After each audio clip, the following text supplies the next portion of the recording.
Very good morning, students. How are you, children? You have got your timetable for your half yearlies. You have got your syllabus for your half yearlies.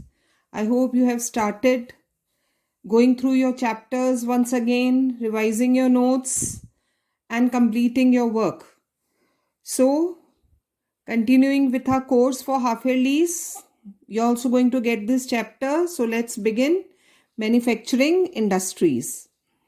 Up till now, in geography, we have read about resources, land resource, soil resource, agriculture, and now about manufacturing industries. वो सारा primary sector था और अब हम समझेंगे about secondary sector, that is manufacturing industries.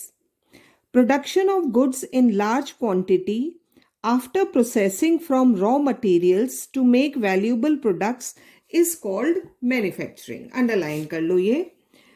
Production of goods in large quantities after processing from raw material to more valuable products is called manufacturing. See, primary sector gives us raw materials.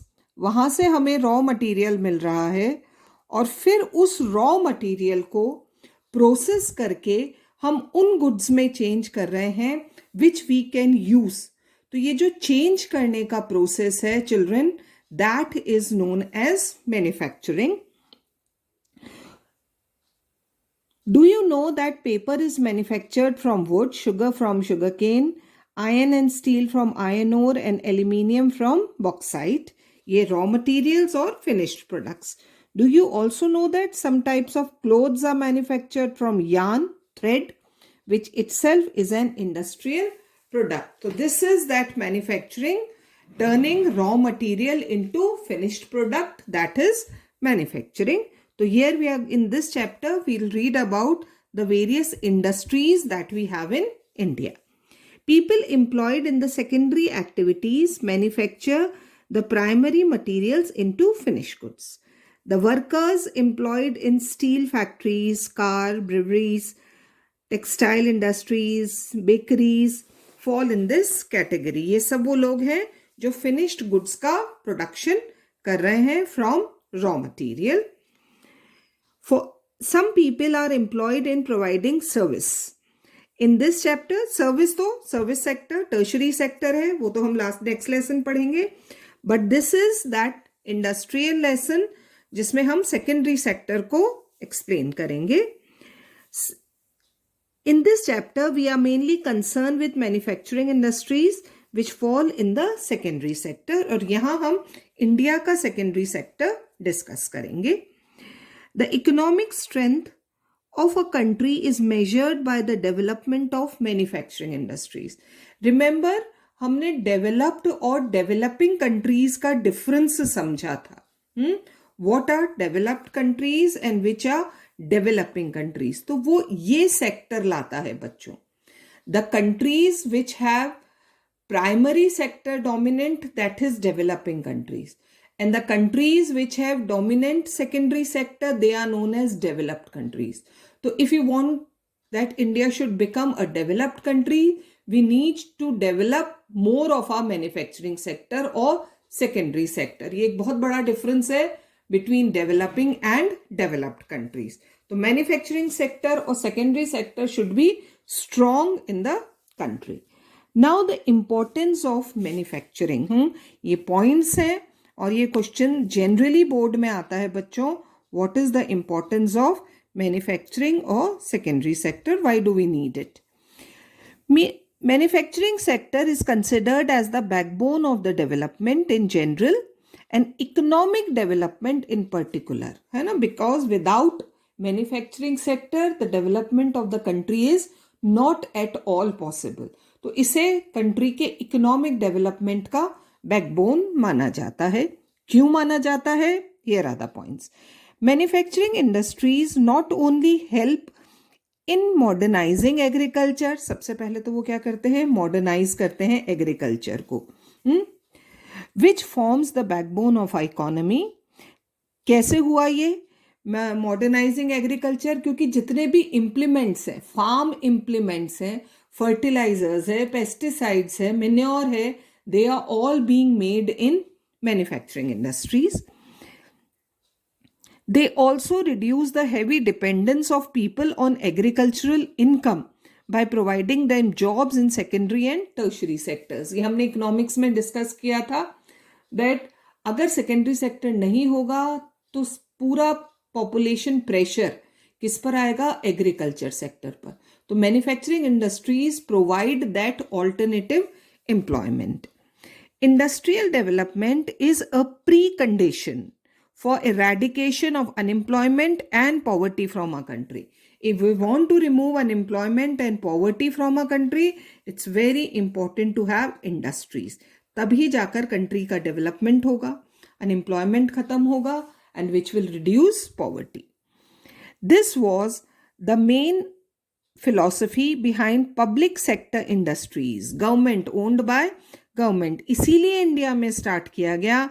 And joint sector ventures, this we have already read in economics कि हमने public sector और joint sector क्यों start किए? So that more and more people get employment.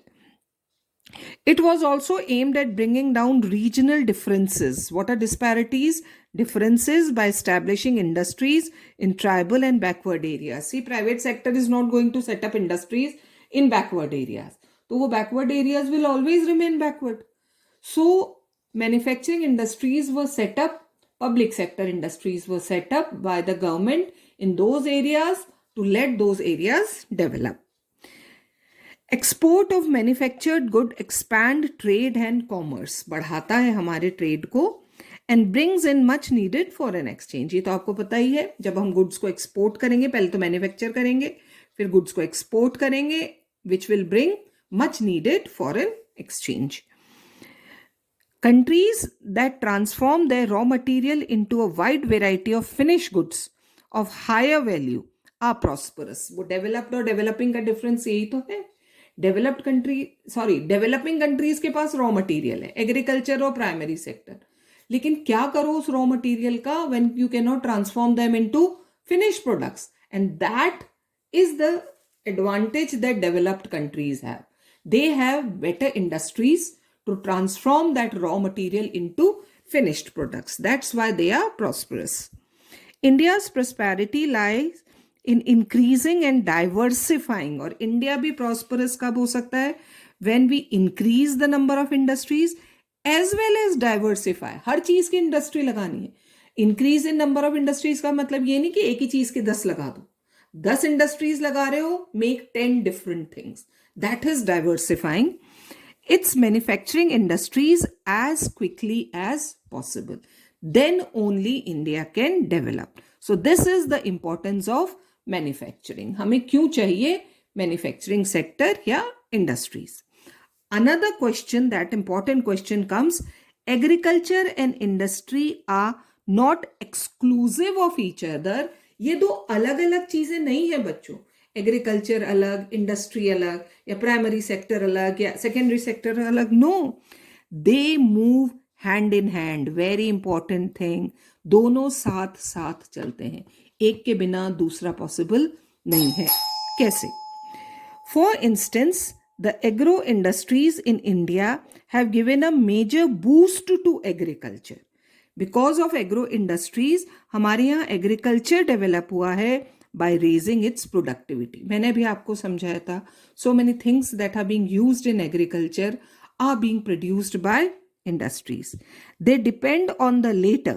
Latter का मतलब agriculture. Industries depend on agriculture for raw materials and sell their products such as irrigation pumps. ये सब चीजें इंडस्ट्रीज में बन रही हैं जिसका यूज एग्रीकल्चर सेक्टर कर रहा है. Irrigation pumps, fertilizer, insecticides, pesticides, plastic and PVC pipes, machines and tools, etc. to the farmers. All these things are being made by industries and given to agriculture sector to modernize agriculture.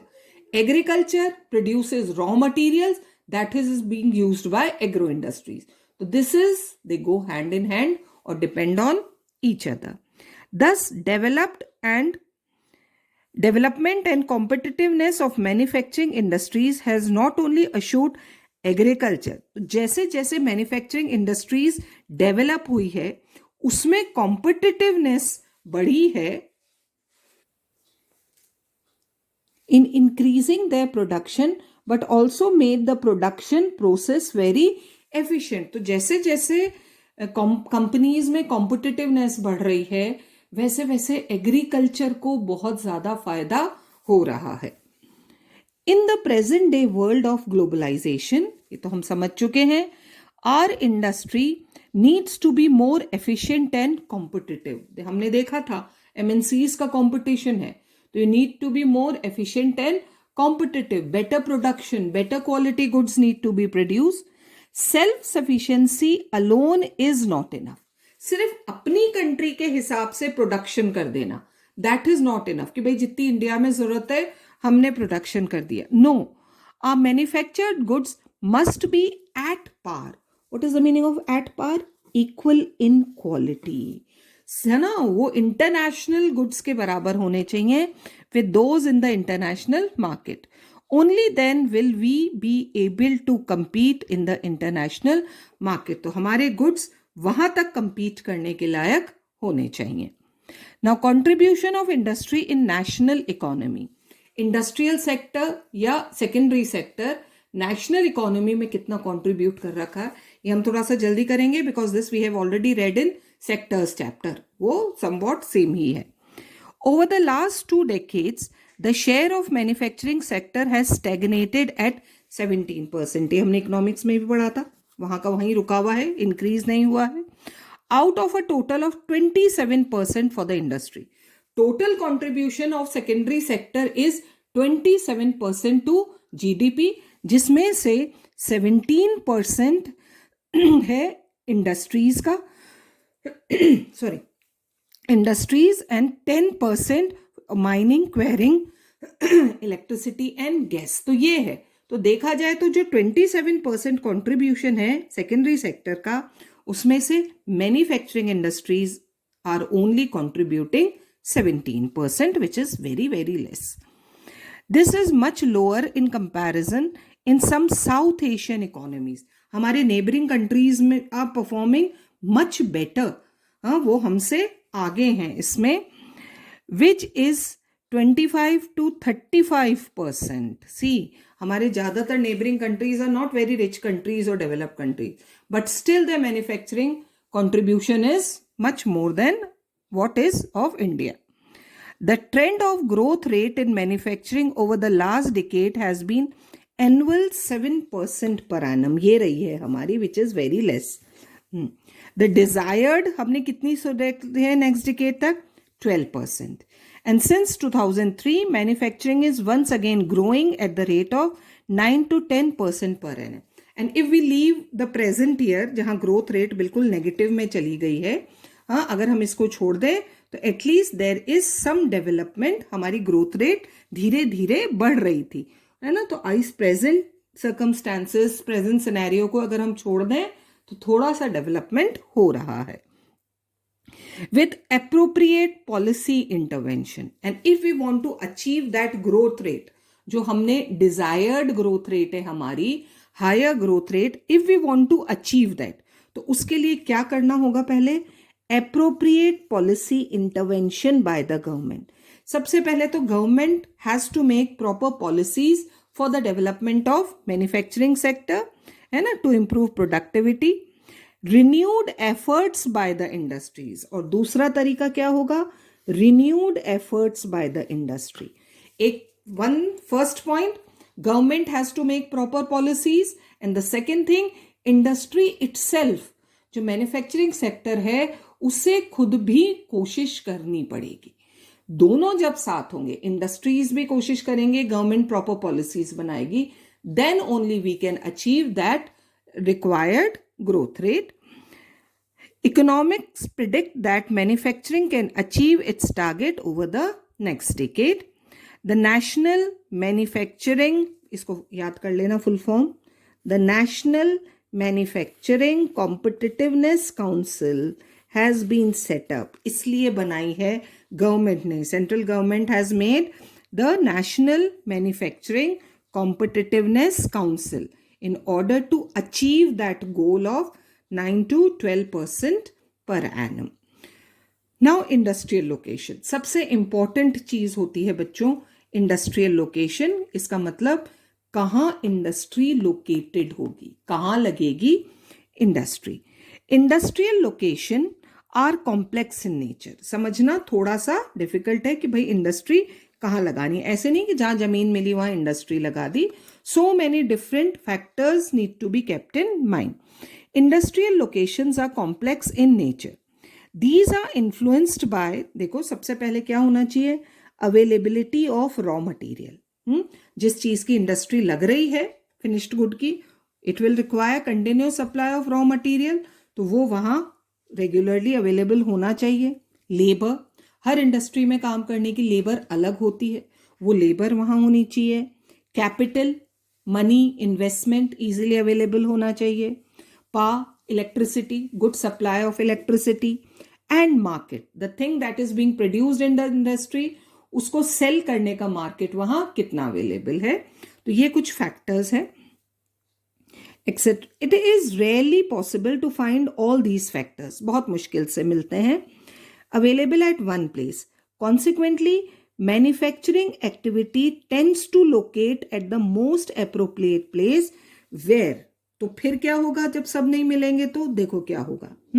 Where all the factors of industrial location are either available, पहले तो ये ढूंढे जाएंगे कि ये सब चीजें available है या नहीं है, और अगर नहीं है तो can be arranged at lower cost, क्योंकि प्रॉफिट चाहिए. तो अगर ये लोअर कॉस्ट पे अवेलेबल हो जाते हैं, then only manufacturing starts. After an industrial activity starts, production starts, urbanization follows.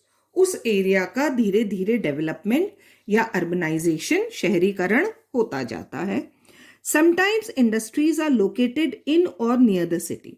Most of the time it happens that industries are set up either in the city or near the city. ऐसा क्यों होता? See, Thus industrialization and urbanization go hand in hand, दोनों साथ साथ चलते हैं. क्यों cities के पास ही ज्यादातर इंडस्ट्रीज लगाई जाती हैं? Because cities provide markets and also provide services such as banking, insurance, transport, labour, consultant. ये सारी चीजें चाहिए इंडस्ट्रीज को, है ना. सिर्फ मशीन लगा के प्रोडक्शन स्टार्ट कर दिया वो काफी नहीं है. Financials, advice, etc. to the industries, and all these services are very easily available in the city. Many industries tend to come together to make use of the advantages offered by the urban centers known as agglomeration economies. ये समझो बच्चों, हमने अभी समझा cities के पास क्यों industries लगाई जाती हैं. Because of these facilities, banking, insurance, labour, consultants, ये सब, transport, good roads, they are very easily available. तो जब कहीं सिटीज में ये चीजें बहुत इजीली अवेलेबल होती है तो इनका फायदा उठाकर धीरे धीरे एक ऐसा एरिया डेवलप होता है where all the industries are set up. धीरे धीरे वहां एक के बाद एक पास पास बहुत सारी इंडस्ट्रीज लगनी शुरू हो जाती हैं. Taking advantage of all these things which are being given by the cities, जो facilities cities दे रही हैं. तो so many industries are set up there. What is it known as? Agglomeration economies. Gradually a large industrial agglomeration takes place. और एक के बाद एक वहाँ इंडस्ट्री लगती जाती है और एक बहुत बड़ा इंडस्ट्रियल एरिया, इंडस्ट्रियल एग्लोमरेशन बन जाता है. In the pre-independence period, before independence, most manufacturing units were located in places from the point of view of overseas trade.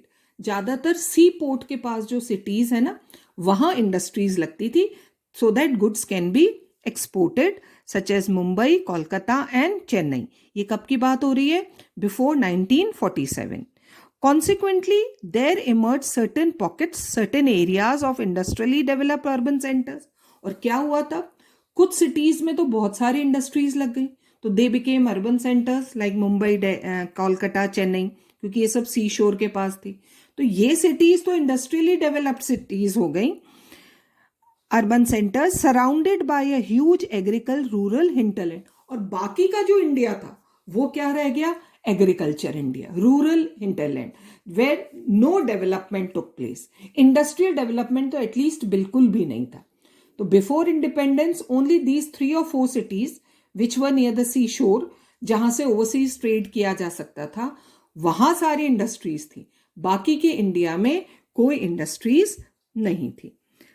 The key to decision of the factory location, और सबसे पहले देखो factory location या कोई भी factory लगाने से पहले क्या ध्यान में रखा जाता है? The least cost of land. किसकी लीस्ट कॉस्ट? ऑफ लैंड, जहां पर वो फैक्ट्री लगाई जाएगी।